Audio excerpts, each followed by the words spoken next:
তো এই ধারাবাহিকতায় আমাদের যে কার্যক্রমগুলো তার ছেড়ে যাতে আমরা শুরু করেছি, এটা হচ্ছে গার্ল পাওয়ার। তো এটা আমাদের 3 মাসের পাইলটিং একটা প্রজেক্ট এবং আশা করি গার্লস গ্রুপ ক্রিয়েট করা হচ্ছে।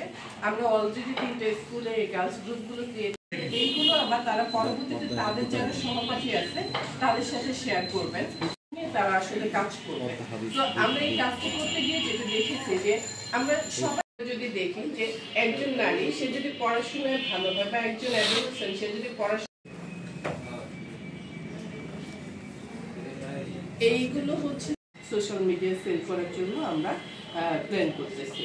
তো সবগুলো যদি আমরা একসাথে তৈরি করব এবং ঢাকায় আমাদের একটা শোরুমের জন্য আমরা চেষ্টা করতেছি, অবস্থায় থাকে সেইগুলোকে আমরা হচ্ছে তাদের কাছ থেকে ক্ষুণ্ণ হয় সেই কারণটা এক দারিদ্রতা, তুই সাথে ইনভলভ হচ্ছে না, তার আগে বিয়ে করে ফেলতেছে। এই জায়গাটায় একজন ছেলের উপরে ছেলের যে বিশেষ করে যে গার্ল পাওয়ার এবং ড্রিম লেটার আমার খুব আর এক হচ্ছে যে তাদের ইম্পাওয়ার বৃদ্ধি পাচ্ছে, পাশাপাশি তারা সুন্দর স্বপ্ন দেখারও সুযোগ সৃষ্টি হচ্ছে।